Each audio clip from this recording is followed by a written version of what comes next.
let Coach start with an overview of this week's game and then open the floor to questions for you guys. Coach. Yeah, thanks, Rick. Welcome in, guys, to week one of Bears college football. What an opportunity. Get to go out west and open up in the Coliseum. Tremendous opportunity for our players, staff, and fans, and anyone that is proud to wear Missouri State colors. We know what is at stake and kind of the team we're going up against. Phenomenally coached football team. They do a really nice job. Lincoln does tremendously well on the offensive side of the football with his spacing. He knows how to create matchups. He's really, really intelligent on being able to see things and maneuver in a good way. DeAnton Lynn on the defensive side of the ball, super impressive defensive coordinator, a guy I've watched for a long time as a defensive guy myself. I have a ton of respect for those guys. We're going to go put our best foot forward. We're going to compete. We're going to play every single down and see what shakes from there.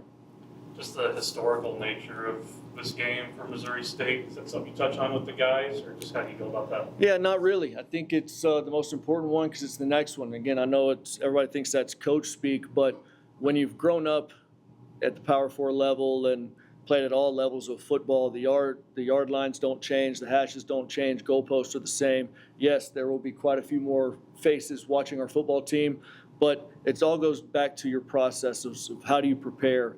What is the mentality of our football game going into each and every competition? It just so happens that the opener's on the Big Ten Network against one of the more historic college football teams and highly paid rosters in America.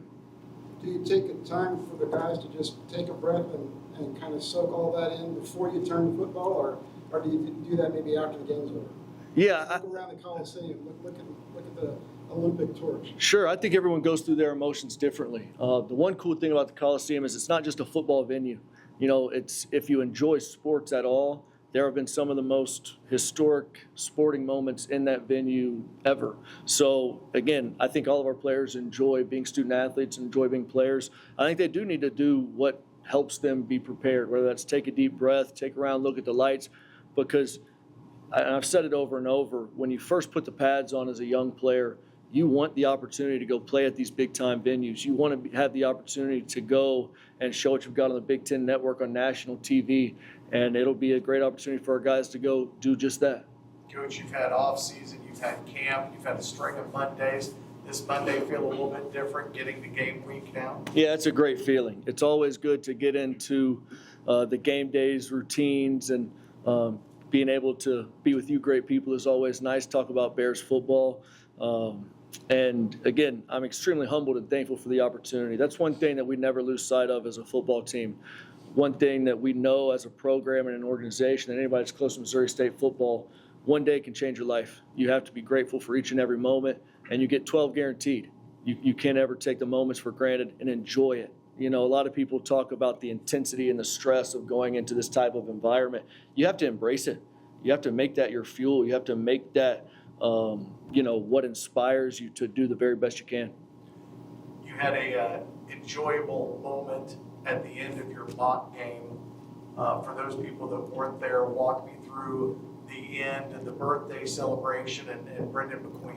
Yeah, it was awesome. Brendan's a young man that came into our organization as a walk-on, and we still value guys, and we talk about getting what you earn all the time, and he took a chance on himself. We knew that we liked him out of high school. He's got a bunch of great athleticism, and he really bought into being a Missouri State Bear. And it was kind of spur of the moment. We had talked about doing it. I didn't know when. And when I found out it was his birthday that day, I thought, why not? You know, what kind of better birthday present than getting a full ride scholarship?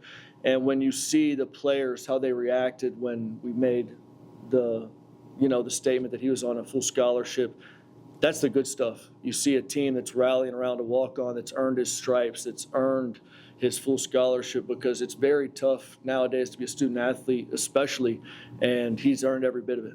You're a sucker for those surprises, aren't you? Because I know JJ's back there, and he was a recipient of one of those. Just you get enjoyment out of surprising them with that. I absolutely do. You know, there's so much gloom and doom talk of college football's turned into this, it's turned into that.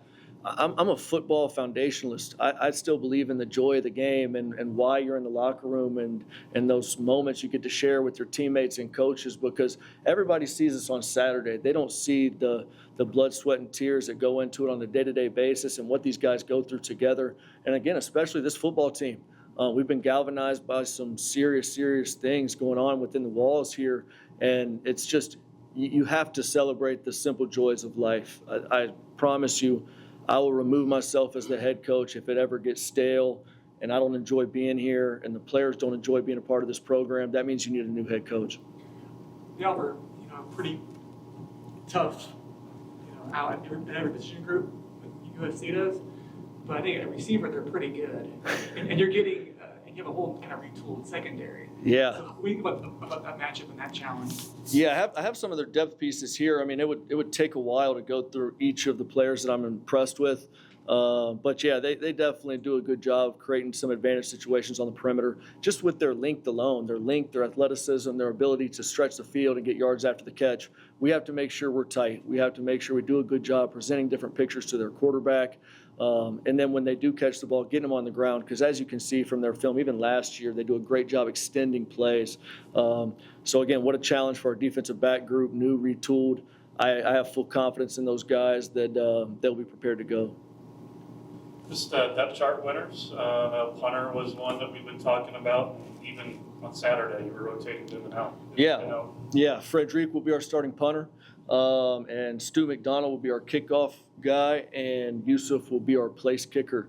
I think that's the best way to go moving forward into our season. I think all those guys handled the competition really well. That's the best part. We talked about all those guys before we made the announcement, and they handled it like pros. I wouldn't have seen anything different from those guys. They understand their value. They understand that they're all assets individually, and that was really good there. At some other positions, I don't think it was quite as tight as others. We mentioned the backup quarterback being Cole Forbacher. Again, he's earned that right, and I think he puts us in the best situation to go out and win a football game. What's that do? I just look at 2026 when you look at the backup quarterback, and it's kind of the first vote of confidence there when you give somebody like that. I know it'll be competition until next year, next offseason, but just kind of when you look at that, when you're having to recruit, project the future of this program, just what's something like that do? Yeah, I think Cole fully understands that we take things day to day in this program. We don't look into any other season but the one we're currently in. That's a very fair question just with the overall organizational piece, but we haven't even gotten to that point yet. Obviously, with Jacob departing to the NFL, we'll have some big shoes to fill. So that will be an open competition.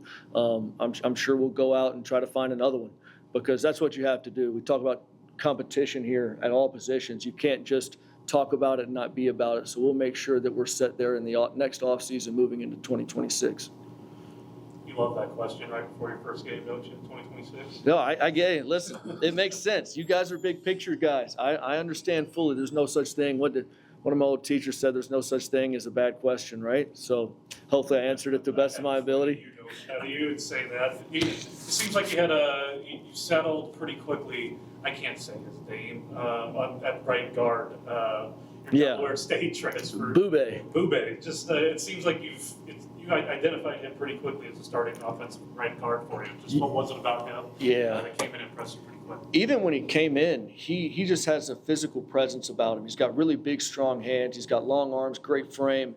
And he's a kid that plays football the right way. He's a nasty, physical football player that likes to fire off the rock. He and Coach Halpin have meshed, and Coach Petrino since the day he got here. We had a pretty good feel once he got to campus. If he could settle in on the playbook and kind of understand the ins and outs of our protections, that he has a chance to really help us. And I'm excited to see him play. So James is out this week? Flex, right? Yeah, James will be out this week with his thumb, and then we'll reevaluate and hopefully have him ready for Marshall.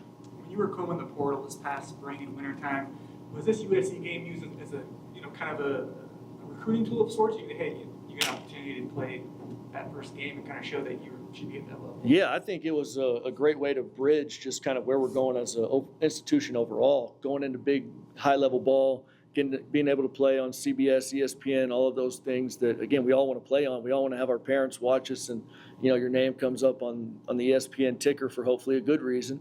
And, that was huge. And the way we recruit, it's still about the people. We want to recruit players that like to play the game, obviously, and are good at playing football, but they have to fit us. So, yes, that was a really good thing for us. You mentioned Jacob the NFL a second ago. How big is this game just his perspective, not only from just getting the team and setting the tone right out of the gate there, but also just for his future and showing he can do it against the Power 4 team too. Yeah, absolutely. What an opportunity to showcase your talent, right? Against arguably one of the best defenses in the country, probably, when it's all said and done. But the nice thing about Jacob is his poise. I think when he comes up and talks, you're going to realize that he trusts himself. He trusts his coaching, and he knows exactly who he is. When you know who you are, you don't have to worry about all the other schemes you're going to see or the people you're going to be going against, because you know that your habits are the right habits that you've created and that you'll be able to operate on game day. So I'm excited to see him go out, cut it loose. Again, like you said, take a deep breath before it's kicked off and let it rip.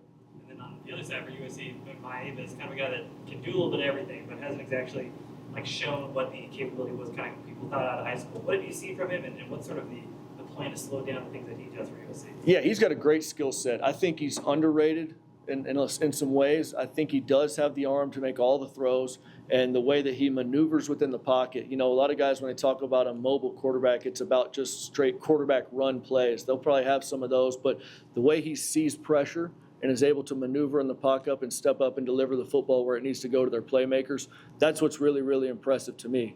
And again, he's got one of the best play callers right in his ear, so that helps as well. To go back to the Valley days, a lot of teams, when they were making this transition, people will be talking about crowd noise. You've obviously dealt with a lot of that from where you've come from. Does that make it a little easier going to the Coliseum where you know there's going to be close to 80,000 people on Saturday? Yeah, I think it's awesome. I think when you play the game, you want to play in as many people as humanly possible. And it's our job to make sure that we effectively handle the noise. And we'll be doing some things this week to make it a little louder. Obviously, when you walk out there and there's nobody in the stands, it's pretty quiet out there. We'll be pumping them some crowd noise, making sure we shake some things up for the players so that they know and fully understand the environment they're going into. You're able to take Oklahoma State, pretty good game in 2021, and in 2022 you had Arkansas on the ropes. I mean, I know coaches don't like comparing teams, but do you like this assembly of players talent-wise as much or not better than those teams? You go into USC, who's just about in the same par as Oklahoma State and Arkansas? Yeah, I like our football team. I think the foundation is really, really strong with a good mix of veteran guys as well as some portal pieces that we were able to add. I think, again, on offense, defense, and special teams, we've done a good job. And I said it earlier in the interview about figuring out who we are, kind of the things we do well, the things that our players see the best and that they can do when the pressure's on, because there will be some high pressure moments in this football game. I can promise you there's going to be some great moments. There's going to be some not so great moments. We have to have the mental fortitude to be able to overcome those situations and come out of it hopefully and present well. Any other questions for Coach? All right, Awesome. good luck.